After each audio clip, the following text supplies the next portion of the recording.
New York Giants owner John Mara. You know John Mara. I do. I love John Mara. Very classy man. Yes. And a really good guy. And he's been in battles, rightfully so. The New York Giants, prior to this year, had the worst record in football with the Jets over a 6-year period. That's unacceptable for the New York Giants, for the Mara family, going all the way back to Wellington and beyond. And he was hearing it. So much so that last year, when he walked out in the field for a Ring of Honor ceremony, 80,000 Giant fans booed him.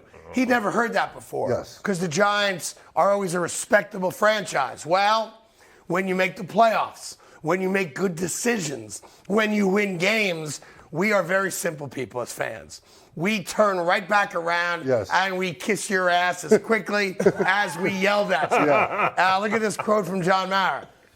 He's right. As I'm walking to my car at the end of the game, they're not yelling, "You suck. Sell the team." It feels like I'm not as miserable as I've been. That's what winning does. Hey, it's what winning does, but it also shows you a little glimpse. You know, we feel like a lot of times, I know I do, that billionaires aren't relatable. Yeah, they don't understand what it's like to be me, to be a guy who has a tough time paying his mortgage. You know, all the things that real people deal with, especially guys that inherited all their wealth, right? Kind of like born on third base type of deal. But it shows you a little glimpse right there that he felt it.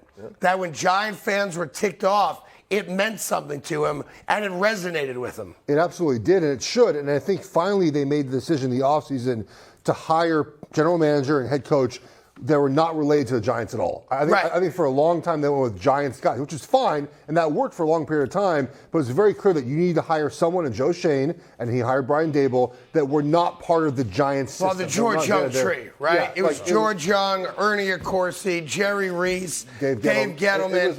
It was incestual. It had run its course, and they went outside that, and it's paid huge dividends. You need new eyes sometimes to see how things are done. And even though this roster is not great at the moment, they put together a winning team because Brian Dable is a fantastic coach. He's doing a great job. The draft picks have worked out recently, too, so there's a lot of excitement now. You build off this season, you include another good draft, another good crop of free agents, and you make your way now to being a perennial playoff team as you were in the past. And it shows you, like, for any other city that, you know, if you're a fan of a team that it does not win a lot, whether it's the Jets, the Texans, Raiders. I mean, there's so many examples, though, that it's not that difficult to get better. I'm not saying win a Super Bowl. And it starts with just hiring competent people. Yes. You know, and I'm not intimating that everybody the Giants hired were incompetent.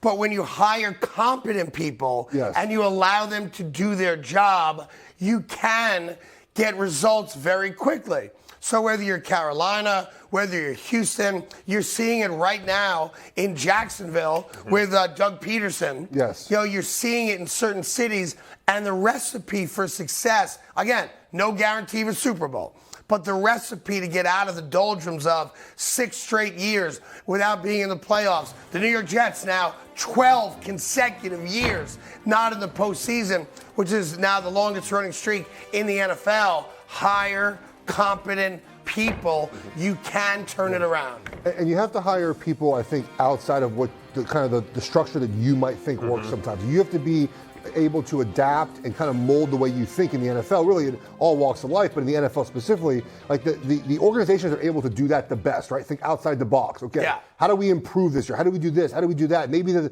thing that we did for so long doesn't work anymore. Those organizations do the best. And the Giants did that this offseason, and it's paid off. And I'll do you one better. As of right now, the New York Giants would play the Minnesota Vikings. They'll win that game. I would have no surprise if the Giants win that game. They'll be underdog, rightfully so. Minnesota's had one of the great seasons, regular seasons, next to Philadelphia and I guess, you know, Kansas City, Buffalo, those teams.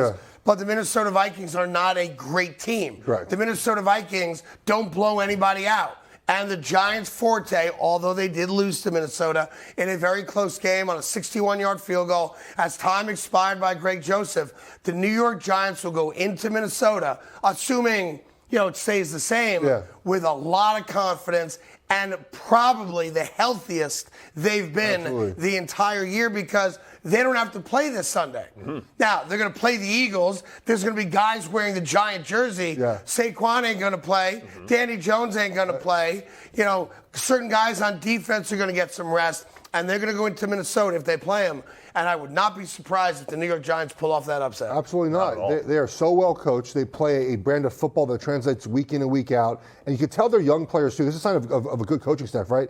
The young players keep getting better each week. Like, you keep seeing sort of improvement in their play each week. And that guy right there, man, coach of the year for me. Plus, you got two guys that came back. Xavier McKinney, defensive captain, safety, and Ojulari, who's one of their best pass rushers, and it immediate dividends. So keep an eye on Big Blue, and I respect John Mara. I've always liked John Mara, but him acknowledging that it just felt good. You know, to walk to your car without hearing how much you suck, right? Right? Because it feels good. Like, to your point about being booed in the stadium, right? I mean, for so long the Giants had done so much winning. Even in some of the down years, the fans, gave you a break. It happens. You're going to lose every now and then. But to be booed at a Ring of Honor ceremony, I believe it was for Eli, right? Like that's a tough. That's a tough. Like when Eli Manning actually had to come out and tell the crowd, please stop. Please stop. Can you please stop booing? He's a good man. And the crowd's like, F that. We suck. You know what the most relatable thing about his quote is? It's actually the last sentence where he says, I'm not as miserable as I have been. Well, that goes back because every time he had to fire another coach, whether it was McAdoo, Joe Judge, etc., he's like, I'm miserable. And I hate doing it. By the way, John Mara had to be convinced to fire Joe Judge. He did not want to fire him, which, we'll talk about that another time. I think also, too, specifically for him. But like, it's Joe Judge, I'm sorry. Joe Judge can single-handedly ruin any franchise he touches. He's doing it now. And he's doing it right now in New England. That's exactly right. He's doing it again. That's what he does. Oh, God. Yes, he's doing it again. He's going to be on the Raiders staff next year, isn't he? Probably. Yeah, probably somewhere. Also, too, he's one of the owners in the NFL that really his full-time job is the Giants. There are other owners that have other jobs they do. Yes. Like, he lives and breathes the Giants football. Yeah, which is why if my father's watching right now, shame on you. You have some balls not being more successful in the 1920s and buying an NFL franchise so that I wouldn't have to get up at 2 o'clock in the morning, drive myself to work again today, lose my voice every day, and talk about teams when we should be owning a team. Right. How come I wasn't born on third base? Did he also make you a Jets fan, too? No, I did that because he was a Giants fan. That's right. So he's also the reason you don't root for the Giants. If my dad were a Jet fan, I'd be a Giant fan now, and I would have enjoyed a couple Super Bowl runs. But that son of a gun had to be a Giant fan and a Yankee fan. He screwed me. Oh, man, so you grew up Jets and Mets, Jets. That's why I'm a Fugazi fan now. The wind blows, I change who I root for. Hey there, thank you so much for watching The Carton Show. You can subscribe right here to get all the latest bits and segments from the show. And by the way, while you're at it, we have a lot of great shows on FS1, so check them out too.